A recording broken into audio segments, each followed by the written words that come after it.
Hello students, today we are going to discuss class 11 chapter number 2 chemistry, structure of atom, NCERT exercise solution. In the previous video I had solved till question number 15. In this video we will solve from question number 16. So let's start question number 16. In question number 15 they were asking about that what is the maximum number of emission lines when the excited electrons of a hydrogen atom in n is equal to 6 drops to the ground state.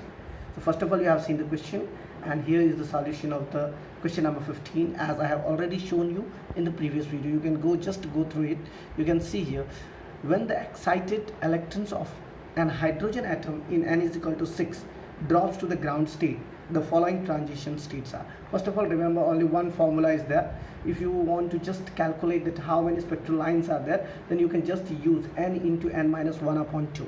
N into n minus 1 upon 2. You know very well here in the question it's given n is equal to 6. So question was that how many spectral lines are there. So if you are just using this formula n into n minus 1 upon 2, 6 into 6 minus 1 upon 2, 6 into 5 upon 2, 6 5 is 30 upon 2 is equal to 15. So the number of spectral lines is equal to 15. And if you want to show the diagram, then here you can see that how many total lines will be there, as from infinity to first Lyman series, Balmer series, Bastian series, Brackett series and P-Fun series. Total number of spectral lines will be 5 plus 4 plus 3 plus 2 plus 1, that is equal to 15. If you don't want to do this all, then directly use the formula n into n minus 1 upon 2, that is 6 into 6 minus 1 upon 2, that is equal to 15. So now question number 16. In this question number, just remember the question number 16, that the energy associated with the first orbit in hydrogen atom is minus 2.18 into 10 to the power minus 18 joule per atom. What is the energy associated with the fifth orbit? And second one is calculate the radius of Bohr fifth orbit for hydrogen atom. Here you can see in this answer is very easily as shown. They were asking about E5, means the energy associated with the fifth orbit. You know very well what is the formula of En. En is equal to minus RH into 1 upon n square, right? So here minus, if I want to calculate the energy of fifth orbit, so E5 is equal to minus RH into 1 upon 5 square, minus RH value is 2.18 into 10 to the power minus 18, and 1 upon n square means 1 upon 5 square. So minus 2.18 into 10 to the power minus 18 upon 5 square is 25. So after dividing you will get the value as E5 is equal to minus 8.72 into 10 to the power minus 20 joule, right? And the second question was about the Bohr's orbit, right? That also formula as already I had given you. Here Rn is equal to 0.0529 into n square. So radius of Bohr's nth orbit for the hydrogen atom, the formula is Rn is equal to 0.0529 nanometer into n square. For n is equal to 5, what we have to do, R5 is equal to 0.0529 nanometer into 5 square. 5 square means 25. 25 multiplied by 0.0529 nanometer, that is equal to 1.3225 nanometer.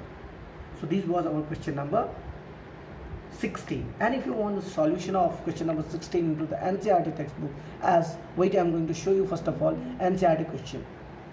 Different होते हैं. चलिए n is equal to 6 से ये जा रहा है n is equal to 1 पे, जो कि है हमारी ग्राउंड स्टेट, और ये क्या है, एक्साइटेड स्टेट. इसके लिए सिंपल फॉर्मूला होता है number of spectral lines n into n minus 1 divide by 2. n क्या है, हायर लेवल, दैट इज 6. तो 6 into 6 minus 1 divide by 2, that is 15 lines. तो कितनी लाइंस गिरेंगी, 15 लाइंस आएंगी. तो ये तो क्या बहुत सिंपल क्वेश्चन जिसमें आप फॉर्मूला यूज़ कर सकते हो. बट सपोज उसने पूछा है, वो गिरा 6 से 2 पे, 1 पे नहीं गिरा. अब ये फॉर्मूला वैलिड है only for excited state to ground state. अगर वो 1 पे गिरेगा तभी ये फॉर्मूला यूज़ करोगे. अब 2 पे गिरा, 2 तो ग्राउंड स्टेट नहीं है, 2 भी एक एक्साइटेड स्टेट है, और 6 उससे ऊपर की एक्साइटेड स्टेट है. तब इसके लिए भी एक और फॉर्मूला है, बट ज़्यादा फॉर्मूले यूज़ करने की बजाय हम क्या कर सकते हैं. देखिए 6 से कहाँ कहाँ गिर सकता है, 5 पे गिर सकता है, 4 पे, 3 पे, और 2 पे, 2 से नीचे नहीं जाना है। अब जो 5 पे गिरा वो फिर कहाँ कहाँ गिरेगा आगे, 4 पे, फिर 3 पे, फिर 2 पे। अब जो 4 पे गिरा वो फर्दर 3 और 2 पे गिर सकता है, जो 3 पे है वो फिर से 2 पे गिर सकता है। तो इस तरह से इसको डिक्रीजिंग ट्रेंड में लिखते जाइए। तो कितनी लाइन्स आई, 1 2 3 4 5 6 7 8 9 10, तो यहाँ आ जाएंगी 10 लाइन्स। तो अगर 6 से 2 पे गिरेगा तो 10 लाइन्स आएंगी। अब अगर आपको 6 से 1 पे कैलकुलेट करना है तब भी कर सकते हैं। 6 से 5 4 3 2 1 आएगा, 5 से 4 3 2 1, 4 से 3 2 1, 3 से 2 and 1 और फिर 2 से 1, 15 लाइन्स आ जाएंगी।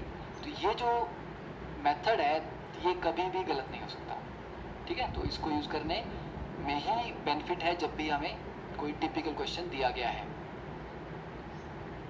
Next 16th question, the energy associated with the first orbit in the hydrogen atom, ठीक है। तो पहले ऑर्बिट की एनर्जी इतनी है, ये इन्होंने दिया है। What is the energy associated with the fifth orbit. अब देखिए सीधा सब बात है, हमें पता है फॉर्मूला क्या होता है, E n is equal to minus 2.18 into 10 raise to power minus 18 Z square upon n square joule पर एटम। Z की वैल्यू कितनी होगी यहाँ पर 1, क्योंकि हाइड्रोजन है। N की वैल्यू क्या दिया है 5, तो वैल्यू पुट करेंगे तो आंसर आ जाएगा, ठीक है। तो इन वैल्यू पुट करने के बाद जो फिफ्थ ऑर्बिट की एनर्जी है that is minus 8.72 into 10 raise to power minus 20 joules. दूसरा पार्ट पूछा गया है कि रेडियस, और देखिए रेडियस ऑफ nth ऑर्बिट का फॉर्मूला है n square a naught. What is the value of a naught, it is 0.529 angstrom, ठीक है। ये क्या है, इसको हम बोलते हैं बोहर रेडियस। क्यों, अगर n की वैल्यू 1 होती है तो क्या बचेगा, r1 क्या बचेगा a नॉट के बराबर। तो जो फर्स्ट ऑर्बिट का रेडियस है उसी को बोहर रेडियस बोला जाता है। तो R5 क्या होगा, 5 square a naught that is 25 into 0.529 into 10 raise to power minus 10 metres, that is 1.322 nanometre. तो इसको a नॉट में भी आंसर लिख सकते हैं, बट a नॉट को हम एक्सपैंड कर सकते हैं एग्जैक्ट आंसर के लिए, ठीक है। तो simple formula based question. 2.17 calculate the wave number for the longest wavelength transition in the Balmer series, ठीक है। तो बाल्मर सीरीज की बात हो रही है। तो देखो बाल्मर सीरीज का मतलब हुआ किसी भी हायर लेवल से गिरे, पर गिरे किस पे, 2 पे। जब हायर से गिरता है 1 पे मतलब ग्राउंड स्टेट पे तो क्या आता है, लाइमन। जब हायर से गिरता है 2 पे तो आता है बाल्मर, हायर से गिरता है 3 पे तो आता है पास्चन। तो बाल्मर का मतलब हुआ किसी n से गिरा है, तो गिरा कहाँ है, 2 पे, ठीक है। तो लोअर वैल्यू हमें पता है पर हायर वैल्यू अननोन है। और फॉर द लॉन्गेस्ट वेवलेंथ, अब देखिए जो फॉर्मूला होता है 1 by lambda is equal to R H Z square 1 upon n1 square minus 1 upon n2 square. ये जो वैल्यू है ये है लोअर वैल्यू, और ये जो वैल्यू है ये है हायर वैल्यू, ठीक है। अब ज़रा ध्यान दीजिए, ये n इज इक्वल टू 1 था आपका, ये n2 आया, उसके बाद गैप कम हो गया, 3 से 4 में और कम हो गया, 4 से 5 में और कम हो जाता है। इस तरह से ये चीज़ चलती जाती है, और ये आ गया, ये है इन्फिनिटी लेवल, ठीक है। तो इन्फिनिटी में अब वेव नंबर बोल रहा है ये longest wavelength E is equal to H C by lambda. इसको ध्यान से समझ लो, बहुत इजी कॉन्सेप्ट है। E is inversely proportional to lambda. Lambda maximum होगा जब, तो E क्या हो जाएगा, मिनिमम, क्योंकि एच सी क्या है, ये तो कांस्टेंट वैल्यू है, चेंज नहीं होगी। तो लैम्डा जब आप मैक्सिमम रखोगे तो एनर्जी तो मिनिमम हो जाएगी, ठीक है। गिरना कहाँ है, गिरना है 2 पे, कहाँ से, कहीं ऊपर से, पर एनर्जी क्या होनी चाहिए, मिनिमम। अब देखो 2 पे कहाँ से गिरोगे कि मिनिमम एनर्जी आए, 3 से गिरोगे ना। अब तुम्हें बोला जाए कि दूसरे माले पे कूदना है किसी ऊंची बिल्डिंग से, पर कूदने की जो हाइट है वो कम से कम होनी चाहिए, तो दूसरे माले पे कहाँ से कूदोगे कम से कम हाइट हो? तीसरे से कूद सकते हो, चौथे से कूदोगे तो हाइट बढ़ जाएगी। तो अगर 2 पे जंप करना है हायर लेवल से, एनर्जी भी कम से कम रखनी है, तो यही सबसे कम एनर्जी है ना 2 और 3 के बीच की। मतलब जंप कहाँ से लगा? 3 से 2 का जंप लग रहा है, ठीक है। अब तो यहाँ सिंपल होगा, लोअर वैल्यू क्या है, ये तो हमने दिया गया है, बाल्मर है तो ये 2 है, हायर जो है ये 3 होगी। वैल्यू पुट करो, आर एच क्या है, रिडबर्ग कांस्टेंट, जेड की वैल्यू 1 है, आर एच 109678 पर सेंटीमीटर। अब अगर एक और क्वेश्चन पूछा जाता है, लॉन्गेस्ट की बजाय पूछा जाता है शॉर्टेस्ट वेवलेंथ, तो लैम्डा जब आपका मिनिमम हो जाएगा तो एनर्जी क्या हो जाएगी? मैक्सिमम। मैक्सिमम एनर्जी कहाँ से कहाँ होगी? 2 पे कहाँ से कूदोगे मैक्सिमम एनर्जी? सबसे हाईएस्ट पॉइंट से कूदोगे तभी होगा। हाईएस्ट पॉइंट क्या है? इन्फिनिटी, ठीक है। तो जब लैम्डा यहाँ पर मैक्सिमम है तो ये वैल्यू पुट करो, जब लैम्डा मिनिमम पूछा है तो ये वैल्यू पुट करो बाल्मर के लिए, सिंपल, ठीक है। तो इसको याद रख सकते हो ना।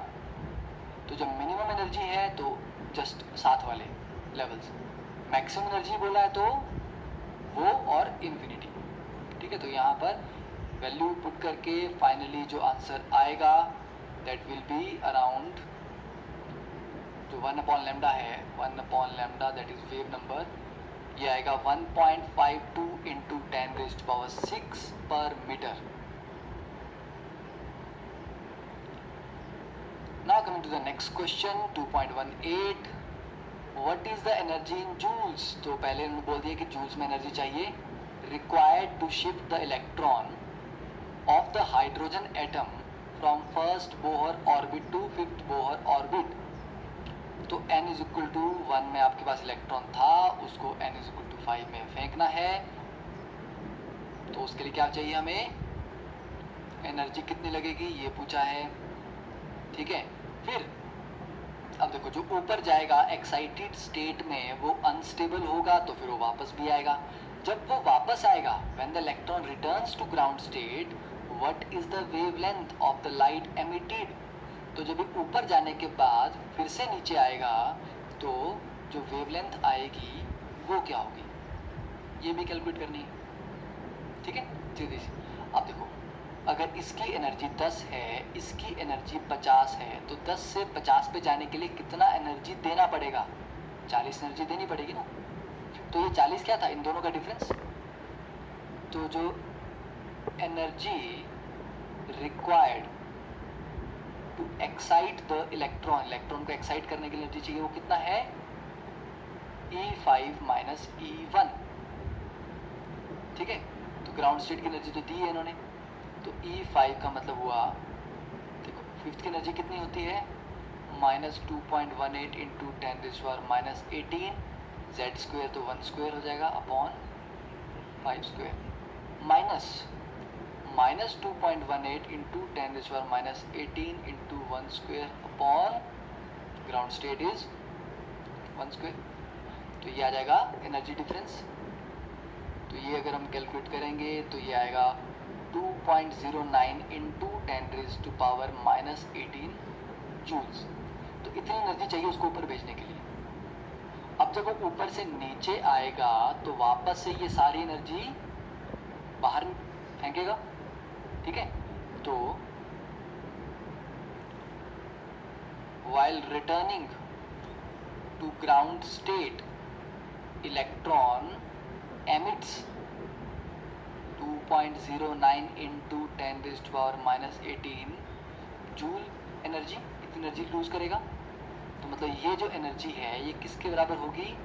hc बाय लैम्डा के। तो h हमें पता है, c हमें पता है, यहाँ से लैम्डा निकल जाएगा। तो यहाँ से जो लैम्डा की वैल्यू आएगी that will be 9.49 into 10⁻⁻8 metre.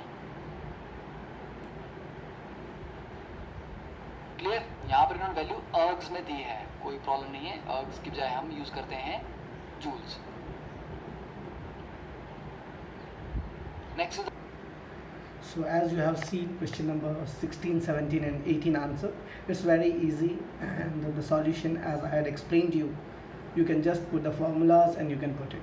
As in the 17th question already, calculate the wave number of the longest wavelength transition in the Balmer series of atomic hydrogen. जैसे कि मैंने आपको बताया कि इन्फिनिटी से सेकेंड ऑर्बिट में आने के लिए कौन सा फार्मूला हम लोग यूज़ करेंगे, वेव नंबर वाला is equal to 1/n1 square minus 1/n final square, right. तो ये सारा जो आपने देखा 17th और 18th का, ये सॉल्यूशंस का अगर आपको हो सके तो स्क्रीनशॉट ले लीजिए, अदरवाइज अपने नोटबुक में आप लिख सकते हैं, राइट। देखो, एक कोई भी क्वेश्चन ऐसा मत समझना कि मतलब एक ही तरीके से उसको हम सॉल्व कर सकते हैं। You must know the solving process. As you know the solving process, it's very easy to solve any questions. I am not talking about any one, I am talking about any questions. जैसे 17 number का जो तुम्हारा question था, क्या था question? Calculate the wave number of the longest wavelength transition in Balmer series of atomic hydrogen. For the Balmer series n1 is equal to 2, right. Balmer series का मतलब ही होता है कहाँ पे जाके गिरेगा, 2 पे गिरेगा, सेकेंड ऑर्बिट में। Thus the expression of the wave number का एक्सप्रेशन क्या हो जाएगा बताओ? ये रहा हमारा formula, minus RH into 1/n1 square minus 1/n2 square. तो wave number is inversely proportional to the wavelength of transition, and the longest wavelength transition, that's wave number has to be the smallest.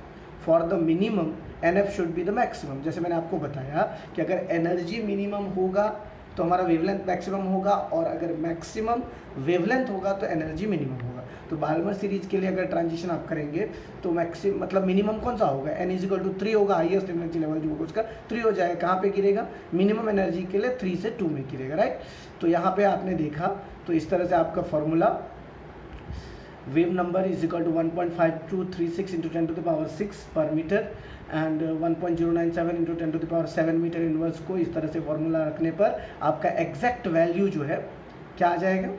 That is 1.5236 into 10 to the power 6 metre inverse, right. अब आ जाइए question number 18 पे, जो अभी आपने देखा भी, what is the energy in joules required to shift the electron of the hydrogen atom from the first Bohr orbit to the fifth Bohr orbit, and what is the wavelength of the light emitted when the electron returns to the ground state, and the ground state electrons is minus 2.18 into 10 to the power minus 11 अर्ग्स। अर्ग में दिया हुआ energy याद रखना। अर्ग को अगर joule में कन्वर्ट करोगे तो 5 जो है 10 to the 1 erg is equal to 10 to the power minus 5, 1 joule is equal to 10 to the power minus 5 अर्ग। उससे आप जो है उसको जूल में कन्वर्ट कर सकते हैं। यहाँ पे देख लीजिए, energy of the nth orbit of an atom, हम लोग जानते हैं En is equal to minus RH into Z square upon n square. Z क्या है? Atomic number. n हमारा ग्राउंड स्टेट के लिए हो जाएगा इतना ही, क्योंकि n is equal to 1, hydrogen के लिए एक ही होगा, 1 square upon 1 square, so minus 2.18 into 10 to the power minus 11 अर्ग। अब अर्ग में से यहाँ पर माइनस 5 आप रिमूव कर दीजिए, सॉरी यहाँ पे देख लीजिए माइनस 2.18, ये देखिए ये अर्ग है, और अर्ग को जूल में कन्वर्ट करना है तो 10 to the power माइनस 7 से आपको मल्टीप्लाई करना पड़ेगा। 1 erg is equal to 10 to the power minus 7 joule. यहाँ पे देख लीजिए, तो minus 2.18 into 10 to the power minus 18 joule. ये बस सीधा सीधी क्या किया है, माइनस 11 और माइनस 7 को ऐड करके माइनस 18 जूल है। Energy required to shift the electron from n is equal to first to fifth orbit. First orbit से फिफ्थ ऑर्बिट में इलेक्ट्रॉन को शिफ्ट करने में कितना एनर्जी लगेगा? Delta E is equal to E5 minus E1, जो हम लोगों ने फॉर्मूला भी बताया था, माइनस RH, माइनस माइनस यहाँ पे प्लस हो जाएगा, सीधा RH into 1/n1 square minus 1/n2 square. तो n1 की वैल्यू कितना है? 1, n2 की वैल्यू 5, तो यहाँ पर माइनस RH इंटू 1/1 माइनस 1/25, तो 25 माइनस 1 24/25, 24 से इसको मल्टीप्लाई करके 25 से डिवाइड करोगे तो वैल्यू आएगा 2.0928 into 10 to the power minus 18। Weight of emitted light, हम लोग जानते हैं कि आखिर जो लाइट इमिट कर रहा है उसका फॉर्मूला क्या हो जाएगा? E is equal to H nu होता है, right. E is equal to H nu, और एच न्यू के बदले हम लोग HC बाई लेमडा भी लिख सकते हैं। तो लेमडा की वैल्यू क्या हो जाएगी? Lambda is equal to HC by E, right. तो H के जो है हमारा Planck's constant, C speed of light, और E की वैल्यू अभी जस्ट हमने निकाला 2.0928 into 10 to the power minus 18। इस सबको डिवाइड करोगे तो वैल्यू कितना आएगा? 9.498 into 10 to the power minus 8 metre. उसके बाद आ जाइए आप ये 19th question number. The electron energy in hydrogen atom is given by En is equal to minus 2.18 into 10 to the power minus 18 per n square joule. Calculate the energy required to remove an electron completely from the second orbit. What is the longest wavelength of the light in the centimeter that can be used to cause the transition? सबसे पहले En का value क्या होता है? En is equal to 2.18 into 10 to the power minus 18 upon n square joule. तो delta E infinity minus E2, maximum energy कितना लगेगा? E infinity से E2. इन्फिनिटी के n का वैल्यू हम लोग यहाँ पे इन्फिनिटी डाल देंगे और यहाँ पर 2 डाल देंगे, तो ये माइनस माइनस प्लस हो जाएगा, राइट. ये 4 हो गया, बात समझ में आ रही है?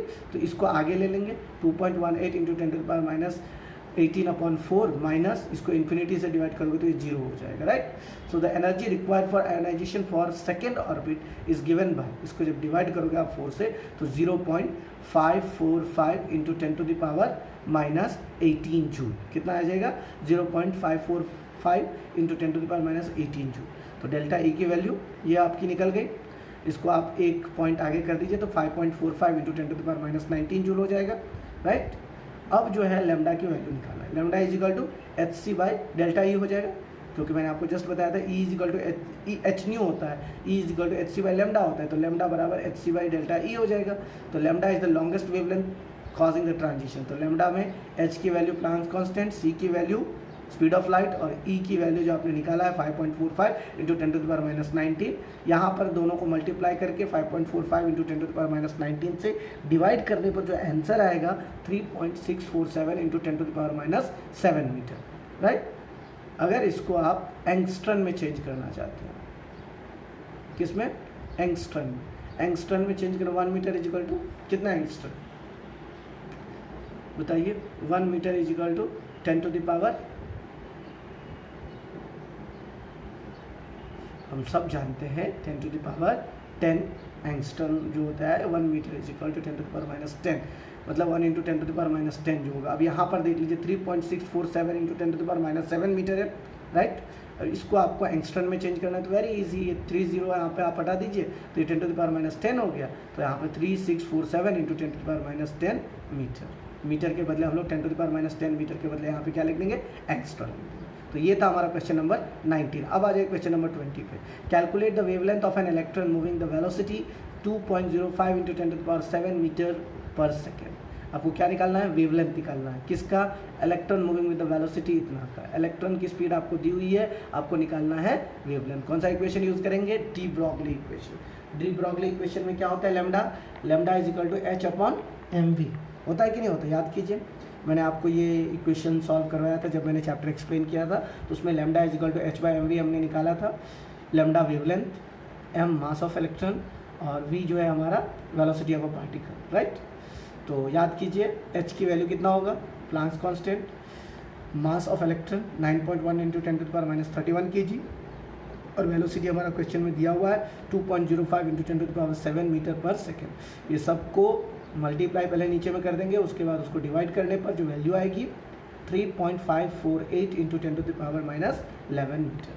Hence the wavelength of the electron moving with the velocity 2.05 into 10 to the power 7 meter per second is 3.548 into 10 to the power minus 11 meter. तो ये था हमारा क्वेश्चन नंबर 20. अब आ जाइए क्वेश्चन नंबर 21 पे. क्या है question number 21? The mass of an electron is 9.1 into 10 to the power minus 31 kg. If the kinetic energy is 3 into 10 to the power minus 25 joule, calculate the wavelength. Question को ध्यान से समझना. Kinetic energy दिया हुआ है, मास of electron दिया हुआ है, वेवलेंथ दिखाना है. वापस de Broglie equation, lambda is equal to H upon M V, right. H हमारा क्या है? हमको निकालना क्या है? याद करो. Kinetic energy is equal to क्या होता है? हाफ एम वी स्क्वायर होता है या नहीं होता है? Kinetic energy is equal to half M V square. आप लोगों ने 9th स्टैंडर्ड में ही पढ़ा होगा. तो यहाँ से अगर वी स्क्वायर निकालोगे तो क्या होगा? 2 काइनेटिक एनर्जी अपॉन एम, और अगर v निकालोगे तो √2 काइनेटिक एनर्जी अपॉन m हो जाएगा, राइट. v का जो है कितना हो जाएगा? 2 काइनेटिक एनर्जी अपॉन m. अब आ जाइए वेलोसिटी जो आप निकाल रहे हैं 2 काइनेटिक एनर्जी अपॉन m। तो 2 काइनेटिक एनर्जी हमारा दिया हुआ है क्वेश्चन में 3 × 10⁻⁻25 जूल, और मास ऑफ इलेक्ट्रॉन कितना होता है 9.1 × 10⁻31 kg। इस दोनों को मल्टीप्लाई 6 × 10⁻25 को 9.1 × 10⁻31 से डिवाइड करोगे तो √6.5866 × 10⁴ बचेगा, और इसको जब बाहर निकालोगे तो 811.579 मीटर पर सेकेंड। अब इस वैल्यू को जब सब्स्टिट्यूट करोगे the value of the expression, ये v जो आपका निकला है, याद कीजिए हमारा जो फॉर्मूला है लैम्डा इजकल टू h/mv, तो h का वैल्यू हमारा इतना, m का वैल्यू इतना, और v का वैल्यू अभी जस्ट हमने निकाला है 811.579। यहाँ पर इस दोनों को मल्टीप्लाई करके इसे डिवाइड करेंगे तो लैम्डा की वैल्यू कितनी आ जाएगी 8.9625 × 10⁻7 metre. Hence the wavelength of the electron is 8.9625 × 10⁻7 metre. आ जाइए क्वेश्चन नंबर 22 पर। Which of the following are isoelectronic species. ये क्या होता है isoelectronic species? Isoelectronic species का मतलब हो गया जिसके इलेक्ट्रॉन सेम्स होते हैं, वहाँ पे दे दिया है that is the same number of electrons. कौन कौन सा एलिमेंट का यहाँ पे जो आपको कैटायनिक या एनायनिक एलिमेंट्स दिए हुए हैं उसमें आपको यही पता लगाना है कि किस किस का नंबर ऑफ इलेक्ट्रॉन्स सेम है। क्या आप बता सकते हैं किस किस का नंबर ऑफ इलेक्ट्रॉन्स इसमें सेम होगा? देख लीजिए यहाँ पर सबसे पहले सोडियम प्लस। सोडियम प्लस में कितने, सोडियम में कितने इलेक्ट्रॉन्स होते हैं 11, तो सोडियम प्लस में कितने हो जाएंगे 10। दूसरा पोटाशियम है, पोटाशियम में कितने इलेक्ट्रॉन्स होते हैं 19, पोटाशियम प्लस में 18। मैग्नीशियम प्लस, मैग्नीशियम में कितने होते हैं 12, 2 हट गया तो कितना हो गया 10। कैल्शियम में कितने होते हैं 20, 2 हट गया तो कितना हो गया 18। सल्फर में कितने होते हैं 16, 2 मिल गया तो कितना हो गया 18। उसके बाद आर्गन, आर्गन में कितने होते हैं 18। तो हम लोग देखते हैं जनरली 18 वाला इलेक्ट्रॉन्स आ रहा है। तो कितने ऐसे एलिमेंट है जिसमें 18 इलेक्ट्रॉन्स हैं? तो आप देख लीजिए पोटाशियम प्लस, कैल्शियम 2 प्लस और सल्फर 2 माइनस और आर्गन, इस सब में 18 इलेक्ट्रॉन्स हैं। सोडियम प्लस और मैग्नीशियम 2 प्लस में कितने हैं 10 इलेक्ट्रॉन्स हैं। तो इस तरह से आप किसी भी एलिमेंट दिया रहेगा उस पर कैटायनिक या एनायनिक जो भी चार्ज है, आपको आइसो इलेक्ट्रॉनिक स्पेसिस का मतलब हो गया ऐसे एलिमेंट जिनका नंबर ऑफ इलेक्ट्रॉन सेम हो, उसको कहा जाता है आइसो इलेक्ट्रॉनिक स्पेसिस। अब आ जाइए क्वेश्चन नंबर 23 पर। क्वेश्चन नंबर 23 जो है हमारा first question, right the electronic configuration of hydrogen minus, sodium plus, oxygen 2 minus और फ्लोरीन माइनस। तो हाइड्रोजन माइनस, पहले हाइड्रोजन का इलेक्ट्रॉनिक कन्फिग्रेशन क्या होता है 1s1 होता है, और हाइड्रोजन माइनस हो गया मतलब एक इलेक्ट्रॉन और मिल गया हाइड्रोजन को, तो मतलब 1s2 हो जाएगा, राइट। सोडियम प्लस का, सोडियम का इलेक्ट्रॉनिक कन्फिग्रेशन क्या होता है 1s2, 2s2, 2p6, 3s1, और सोडियम प्लस में 2p6 हो जाएगा, right. The electronic configuration of sodium is 1s2, 2s2, 2p6, 3s1। लेकिन अगर सोडियम प्लस की बात करें तो 1s2, 2s2, 2p6, 3s0 डाल दो, अदरवाइज 1s2, 2s2, 2p6 लिख सकते हो। तीसरा तुम्हारा ऑक्सीजन 2 माइनस, ऑक्सीजन का क्या होता है 1s2, 2s2, 2p4। Total oxygen के अंदर में 8 इलेक्ट्रॉन है, लेकिन अगर 2 माइनस करोगे तो 10 इलेक्ट्रॉन टोटल, तो यहाँ पे 2p6 हो जाएगा, 1s2, 2s2, 2p6। अब फ्लोरीन का होता है 2p5, लेकिन फ्लोरीन माइनस में जाओगे तो ये भी क्या हो जाएगा 2p6, 1s2, 2s2, 2p6। अब देख लीजिए यहाँ पे कंप्लीट द इलेक्ट्रॉन कन्फिग्रेशन। अब यहाँ पे क्वेश्चन 2 में आपको दिया हुआ है what are the atomic numbers of the elements whose outer most electrons are represented by 3s1, 2p3 and 3p3। Question में ये दिया है कि लास्ट इलेक्ट्रॉन मतलब वैलेंस इलेक्ट्रॉन ये किस एलिमेंट का इलेक्ट्रॉनिक कन्फिग्रेशन होगा 3s1। 3s1 का मतलब हो गया सोडियम 11वां इलेक्ट्रॉन। 2p3 का 7th इलेक्ट्रॉन, 7th इलेक्ट्रॉन मतलब नाइट्रोजन। 3p5 का 17th मतलब क्लोरीन का। अब देख लीजिए इस तरह से आप किसी भी जो लास्ट इलेक्ट्रॉन है यहाँ पे देख लीजिए completing the electronic configuration of the element. 3s1 से कितने आएंगे सबसे पहले 1s2, 2s2, 2p6, 3s1। गिन लो आप 2, 2, 4, 6, 10, 11, 11 मतलब sodium. Atomic number of the element is 11। 11 किस एलिमेंट का एटॉमिक नंबर है सोडियम का। 2p3 का मतलब होता है 7, 1s2, 2s2, 2p3। 2p3 का मतलब हो गया टोटल 7 इलेक्ट्रॉन। 7 एटॉमिक नंबर किसका है नाइट्रोजन का। 3p5 यहाँ पे थोड़ा गलत दे दिया आपको। 1s2, 2s2, 2p6, 3s2, 3p5। 3s2, 3p5 का मतलब हो जाएगा 17। सीधे यहाँ पे गलत दिया हुआ है इसमें, लेकिन आप लोग को याद रखना है 3p5 लास्ट में किसका आएगा। ये जो 3p5 है ये लास्ट किस चीज़ का आएगा याद है 1s2, 2s2, 2p6, 3s2, 3p5। 3s2, 3p5 मतलब 17वां इलेक्ट्रॉन, 17वां इलेक्ट्रॉन किसका होता है? क्लोरीन का। अब आ जाइए क्वेश्चन नंबर 3 पे। क्वेश्चन नंबर 3 क्या कह रहा है? क्वेश्चन नंबर 3 कह रहा है कि which atoms are indicated by the following. यहाँ पर आपको कोर इलेक्ट्रॉनिक कन्फिग्रेशन दिया हुआ है और आपको पूछ रहा है किस एलिमेंट का इलेक्ट्रॉनिक कन्फिग्रेशन है। हीलियम 2s1, हीलियम और 2s1, 1s2 2s2, 1s2 तो हो गया हीलियम का, और 2s1 मतलब 2 और 1 3 इलेक्ट्रॉन। 3 इलेक्ट्रॉन किसका होगा? लिथियम का। नियन 3s2 3p3 मतलब नियन का 10 + 2 12 + 3 15, 15 किसका हो जाएगा? फॉस्फोरस का। तो नियन 3s2 3p3 किसका हो जाएगा इलेक्ट्रॉनिक कन्फिग्रेशन? फॉस्फोरस का। आर्गन 4s2 और 3d1, आर्गन 18 4s2 20 3d1 21, 21 किसका एटॉमिक नंबर है? स्कैंडियम। तो ये किसका इलेक्ट्रॉनिक कन्फिग्रेशन हो जाएगा? स्कैंडियम का। तो आप देख लीजिए यहाँ पर जो हम लोग किसी भी एलिमेंट का जो इलेक्ट्रॉनिक कन्फिग्रेशन किस तरह से निकालते हैं और कोर इलेक्ट्रॉनिक कन्फिग्रेशन को कैसे लिखा जाता है। The electronic configuration of the element helium 2s1, helium का 1s2 होता है 2s1, 2 और 1 3 इलेक्ट्रॉन, टोटल एटॉमिक नंबर हो गया 3। 3 किसका एटॉमिक नंबर है? लिथियम का। तो लिथियम का इलेक्ट्रॉनिक कन्फिग्रेशन हम लोग इस तरह से लिख सकते हैं, हीलियम 2s1। उसी तरह से मैंने जो बताया आपको 15 हो जाएगा Ne3s2 3p3, तो एटॉमिक नंबर 15 होता है फास्फोरस का। फास्फोरस का इलेक्ट्रॉनिक कन्फिग्रेशन आप इस तरह से लिख सकते हैं। उसी तरह यहाँ पे क्या हो जाएगा? आर्गन 4s2 3d1 स्कैंडियम का हो जाएगा 21 इलेक्ट्रॉन से, तो इसका इलेक्ट्रॉनिक कन्फिग्रेशन आप इस तरह से लिखें। अब आ जाइए क्वेश्चन नंबर 24 में। What is the lowest value of n that allow g orbital to exist.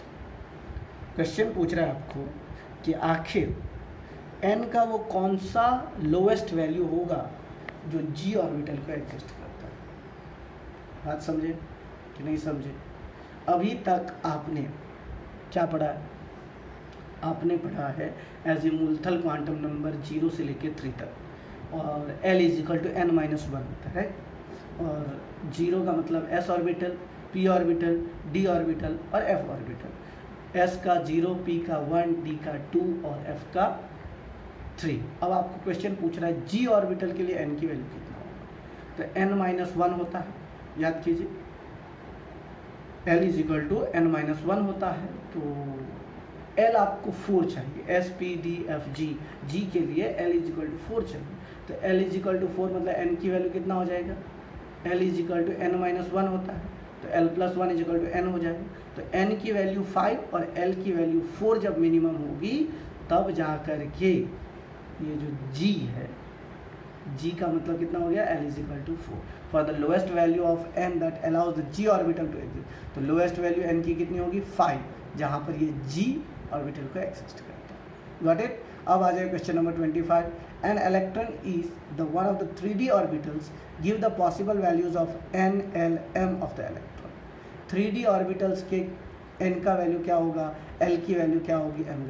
तो सीधा सीधी n जो है हमारा 3 दे दिया है, l d का कितना होता है? 2 होता है, और ml -2 से +2 तक होता है, राइट। तो यहाँ पे देख लीजिए, for 3d orbitals principal quantum number 3, azimuthal quantum number 2, magnetic quantum number -2 से लेकर के +2 तक, -L2 + L, तो -2 -1 0 +1 +2। अब आ जाइए क्वेश्चन नंबर 26 पे। An atom of an element contain 29 electron 35 neutrons, deduce the number of protons and the electronic configuration। सबसे पहले दो चीज़ों का समझना बहुत जरूरी है कि आखिर जितना इलेक्ट्रॉन होगा उतना ही प्रोटॉन होगा, राइट। तो सबसे पहले 29 इलेक्ट्रॉन है, 29 इलेक्ट्रॉन है, तो 29 ही प्रोटॉन होंगे, राइट। और 6 उसमें ज़्यादा न्यूट्रॉन है, तो उसका एटॉमिक मास कितना हो जाएगा? एटॉमिक मास जो है 29 + 35, 9 5 14 64। तो सबसे पहले आप आ जाइए, ये 63.5 समथिंग ऐसा कुछ होगा। तो नंबर ऑफ प्रोटॉन्स कितने होंगे? तो नंबर ऑफ प्रोटॉन्स, तो जितने इलेक्ट्रॉन है उतने ही प्रोटॉन होंगे। तो for an atom to be neutral, जब भी कोई एटम न्यूट्रल होता है तो उसमें जितने नंबर ऑफ प्रोटॉन होते हैं उतने ही इलेक्ट्रॉन होते हैं। तो number of protons in the atom is equal to number of electrons. तो नंबर ऑफ इलेक्ट्रॉन क्वेश्चन में ऑलरेडी दिया हुआ है 29। अब 29 का मतलब कौन सा एलिमेंट हो गया? कॉपर। कॉपर का एटॉमिक नंबर 29 है, और मैंने बताया था कॉपर जो है उसका एक्सेप्शनल इलेक्ट्रॉनिक कन्फिग्रेशन, वैसे तो होना चाहिए था उसका 3d9 4s2, लेकिन वो क्या होता है 3d10 4s1 होता है, right. 3d10, 4s1. So 1s2, 2s2, 2p6, 3s2, 3p6, 4s1, 3d10. 29 का 4s1 3d, यहाँ पे 4s1 होगा, क्या होगा यहाँ पे 4s1 3d10. अब आ जाइए क्वेश्चन नंबर 27 पे. Give the number of electrons in the species of H2 plus H2 and O2 plus. यहाँ पे आपको नंबर ऑफ इलेक्ट्रॉन्स बता दें. H2 प्लस हाइड्रोजन 2 है और ऊपर में 1 प्लस, मतलब 2 हाइड्रोजन में से 1 इलेक्ट्रॉन. हाइड्रोजन का वैसे एटॉमिक नंबर 1 होता है, तो 2 है तो 2 हो गया यहाँ पे इलेक्ट्रॉन, उसमें से 1 निकाल दीजिए तो कितना नंबर ऑफ इलेक्ट्रॉन्स बचा 1. So the number of electrons present in H2 में 1 + 1 2 हो गया और H2 प्लस में 2 - 1 = 1. अब आ जाइए सेकंड क्वेश्चन. H2 में कितने इलेक्ट्रॉन्स हो जाएंगे 2. और O2 प्लस ऑक्सीजन में कितना होता है, एक ऑक्सीजन में 8 इलेक्ट्रॉन, तो 2 ऑक्सीजन में 16, उसमें से 1 इलेक्ट्रॉन निकल गया तो 16 - 1 कितना हो जाएगा 15. अब आ जाइए क्वेश्चन नंबर 28 पे. क्वेश्चन नंबर 28 हमको बता रहा है an atomic orbital has n = 3. What are the possible values of L and M.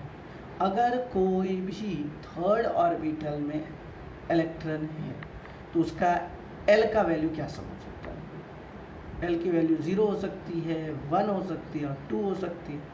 और ML की वैल्यू 0 हो सकती है, -1 से +1 हो सकता है और -2 से +2 हो सकता है. राइट, देख लीजिए क्यों. क्योंकि सबसे पहले याद कीजिए थर्ड ऑर्बिट में कौन कौन से ऑर्बिटल पाए जाते हैं, S, P और D. S का एजिमुथल क्वांटम नंबर 0, P का एजिमुथल क्वांटम नंबर 1 और D का एजिमुथल क्वांटम नंबर 2. और ML की वैल्यू जो होती है -L से लेके +L. तो 0 का तो 0 हो जाएगा और 1 का हो जाएगा -1 से +1, मतलब -1 0 +1, और D का हो जाएगा -2 से +2. तो -2 मतलब -2 -1 0 +1 +2. देख लीजिए यहाँ पे वही सॉल्यूशन दिया हुआ है. For a given value of n, L can have value 0 to n-1. For n = 3, L का वैल्यू 0 1 2 हो जाएगा. For a given value of L, M can have 2L + M1 values. याद रखना, अगर ML की वैल्यू निकालना है तो इसका फॉर्मूला होता है 2L + 1. ये जो मैंने आपको बताया भी था कि अगर आपको ML निकालना है तो 2L + 1 वैल्यूज़ होंगे. राइट, तो यहाँ पर जब L = 0 तो M also 0. L = 1 तो ML = -1 से लेके +1. L = 2 तो -2 से लेके +2. और N = 3 जब हम देंगे तो L की वैल्यू 0 1 2, M0 0, M1 -1 से +1, M2 -2 से +2. 3D ऑर्बिटल के लिए क्या हो जाएगा, 3D ऑर्बिटल के लिए L की वैल्यू 2 हो जाएगी. राइट, और उसका कितने ओरिएंटेशन होंगे, तो 2L + 1 मतलब 5 ओरिएंटेशंस होंगे. L = 2 मतलब -2 से +2, -2 -1 0 +1 +2. Among the given orbitals only 2s and 2p orbitals are possible. यहाँ पे क्वेश्चन देख लीजिए. क्वेश्चन आपका कह रहा था, ये तो आपने सेकेंड वाला बना दिया, क्वांटम नंबर्स 3D के लिए. अब which of the following orbitals are possible. 1p possible है, नेवर. 1 में सिर्फ 1s होता है. हाँ, 2s 2p पॉसिबल है, 3f भी पॉसिबल नहीं है. क्यों नहीं पॉसिबल है, तो देख लीजिए यहाँ पे दिया है. Among the given orbitals of only 2s and 2p are possible. 1p and 3f cannot exist. For p orbital L = 1, and for the given value n, L can have values from 0 to n-1.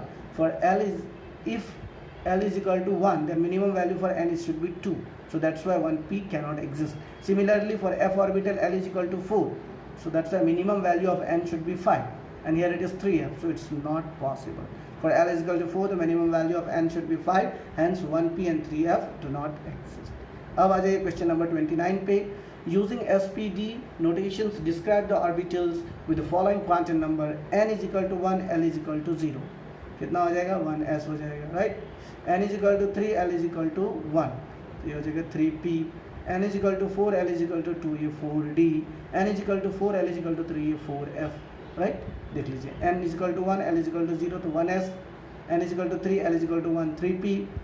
याद रखना, ये जो है हमारा azimuthal quantum number, ये हमारा principal quantum number n, और L जो है हमारा एजिमुथल क्वांटम नंबर. तो n और L की वैल्यू आप जो है यहाँ पे बस खाली लिखना है. n मतलब 3, L मतलब 1 अगर ये p ऑर्बिटल, तो 3p, 4d, 4f. राइट, अब आ जाइए क्वेश्चन नंबर 30 में. Explain the giving reasons which of the following as the quantum number are not. अब क्वेश्चन है, which of the following sets of quantum numbers are not. कौन कौन सा quantum number का सेट नहीं हो सकता है. 6 क्वेश्चन है, 6 नहीं 2 2 4, हाँ 6 ही है. अब n = 0, L = 0, ML = 0 और हाफ हो सकता है. नहीं हो सकता है। क्यों नहीं हो सकता है? n इज इक्वल टू 0 है तो कहाँ से संभव है? Not possible. n is equal to 1, l is equal to 0, ml is equal to 0, ms equal to -12। ये हो सकता है हीलियम का ये। येट 1s2, n is equal to 1, l is equal to 1, ml is equal to 0 plus half.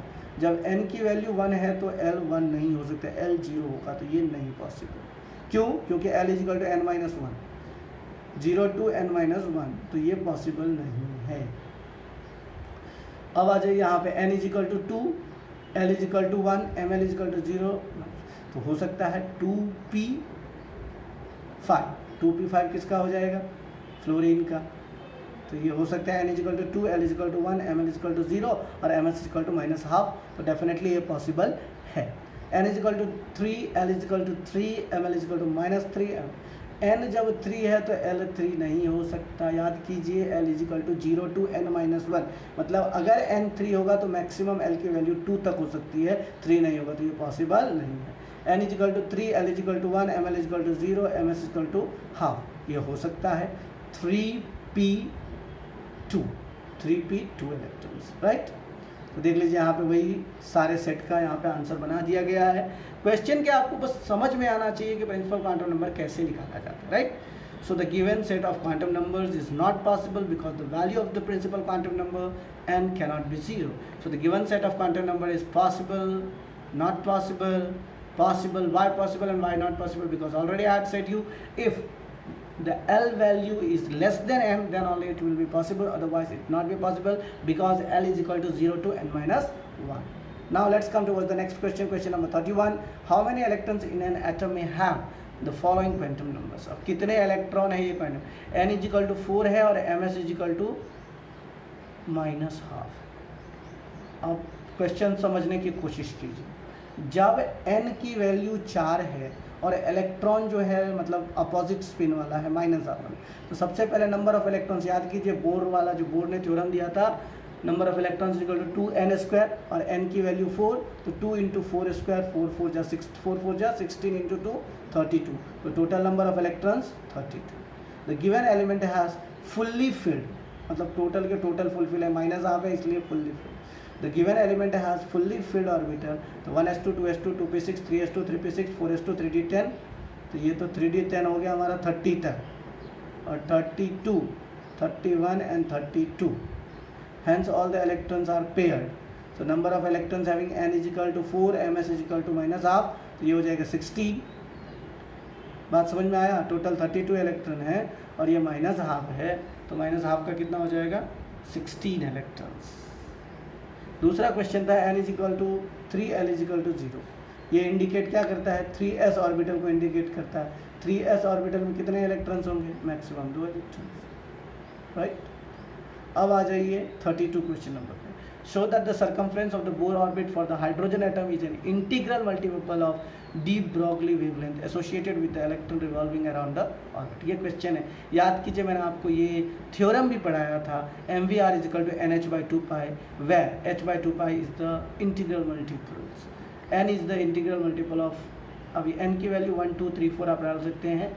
तो hydrogen atom 1 electron, specially Bohr postulates के accordingly angular momentum is equal to mvr is equal to nh/2π, where n is equal to 1 2 3 according to the de Broglie equation. Lambda is equal to h/mv, तो mv is equal to क्या हो जाएगा? h/λ, substituting the value hr/λ is equal to nh/λ, right. अब यहाँ पे देख लीजिए, since 2πr represent the circumference of the Bohr orbit r provided by the equation that the circumference of the Bohr orbit of the hydrogen atom is an integral multiple of de Broglie wavelength associated with the electron revolving around the orbit। याद रखना सीधा सीधी, lambda is equal to nh/2π, ये जो मैं दिया हूँ mvr is equal to nh/2π, और यहाँ पर h is equal to lambda is equal to h/mv, तो mv is equal to h/λ। तो यहाँ पर hr/λ अगर हम रेडियस के लिए करते हैं angular moment, hr/λ is equal to nh/2π, r इधर डाल दीजिए, h/λ is equal to nh/2πr, h क्या हो जाएगा? 2πr जो है रिप्रेजेंट करता है सरकमफ्रेंस किसी भी ऑर्बिट का, और de Broglie वेवलेंथ इक्वेशन जो है हमारा, उसमें ये electrons associated with the electron revolving around the orbit. अब आ जाइए 33 question number. What transition is the hydrogen spectrum would have the same wavelength as the Balmer series or Balmer transition series n is equal to 4 to n is equal to 2 of helium spectrum. तो याद कीजिए क्या हो जाएगा formula, wave number is equal to 1/λ मतलब याद कीजिए Rydberg constant into N square by Z square या Z square by N square. तो यहाँ पर हमारा दो वेवलेंथ, तो Rydberg constant into Z square into 1/n1 square minus 1/n2 square, n1 की वैल्यू 2, n2 की वैल्यू 4.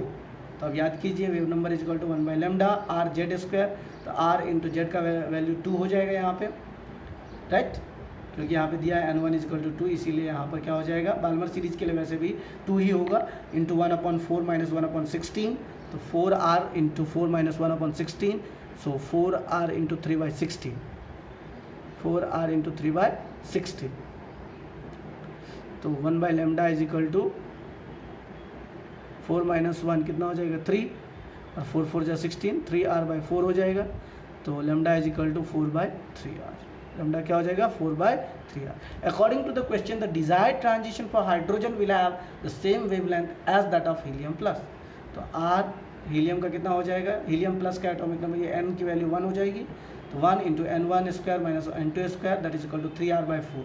इस दोनों की वैल्यू क्या हो जाएगी, सेम हो जाएगी. तो याद कीजिए वो r हो गया, 3r/4r is equal to 1/n1 square minus 1/n2 square, r cancel, 1/n1 square minus 1/n2 square is equal to 3/4. By heat and trial method, the equation given by the first is true only when n1 is equal to 1 and n2 is equal to 2. The transitions for n2 is equal to 2 and n1 is equal to 1 in the hydrogen spectrum would have the same wavelength as the Balmer transitions, n is equal to 4, n is equal to 2 for helium plus spectrum. याद करना helium का Balmer series और bore का hydrogen series दोनों का जो transitions होंगे वो सेम होंगे. तो ये था हमारा क्वेश्चन नंबर 33. अब आ जाओ क्वेश्चन नंबर 34 पे. क्वेश्चन नंबर 34 क्या है, calculate the energy required for the process helium plus is equal to helium 2 plus plus electron. The ionization energy of hydrogen atom in the ground state is 2.18 into 10⁻18 joule पर atom. आपको क्या निकालना है, energy En is equal to minus 2.18 into 10⁻18 into Z square by N square joule, right. Hydrogen like species के लिए तो यही होता है ना En का वैल्यू.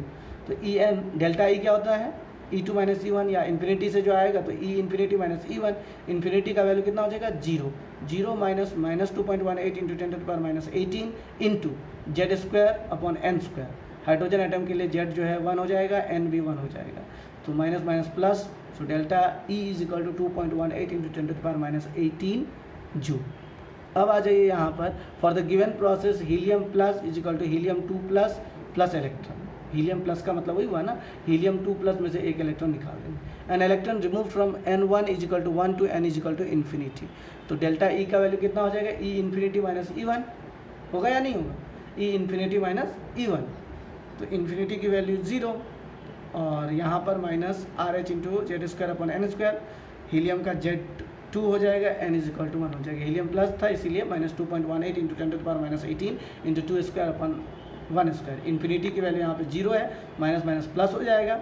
अगर आप 2.18 माइनस 2.18 को 4 से मल्टीप्लाई कीजिएगा तो 8.72 इंटू 10⁻18 जूल हो जाएगा. The energy required for the process is 8.72 into 10⁻18 joule.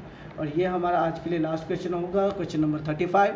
If the diameter of the carbon atom is 0.15 nanometer, calculate the number of carbon atoms which can be placed side by side in a straight line across the length of the scale of length 20 centimeter. सबसे पहले ये बताइए, 1 centimetre, 1 metre बराबर कितना centimetre, 100 centimetre, और 1 centimetre बराबर कितना metre हो जाएगा 1/100. 1/100 का मतलब 10⁻² मीटर. यहाँ पर स्केल की लेंथ कितनी है 20 सेंटीमीटर, उसको मीटर में कन्वर्ट कीजिए, 20 into 10⁻² metre. Diameter of carbon कितना है 0.15 नैनोमीटर. नैनोमीटर का मतलब 10⁻9 मीटर. तो 0.15 into 10⁻9 metre diameter of carbon atom हो गया. तो 1 कार्बन एटम इतना स्पेस ऑक्यूपाई कर रहा है. तो नंबर ऑफ कार्बन एटम कितने हो जाएंगे स्ट्रेट लाइन में 20 सेंटीमीटर का, 20 अपॉन इतना 20 into 10⁻² metre upon 0.15 into 10⁻9 metre. -9 ऊपर में जाएगा तो +7 हो जाएगा. बात समझ रहे हैं आप. और इसको जब आप डिवाइड करोगे तो ये आपका 133.33 इंटू 10⁻7. अगर इसको 9 में कन्वर्ट करना है तो 1.33 इंटू 10⁻9. कितने कार्बन एटम्स होंगे 1.33 × 10⁻⁹। तो ये था आज का हमारा। नेक्स्ट वीडियो में हम लोग 36 से लेकर के लास्ट तक सॉल्व करेंगे। आई होप आप लोगों को अच्छा लगा होगा ये वीडियो। अगर अच्छा लगा होगा तो लाइक एंड सब्सक्राइब करें।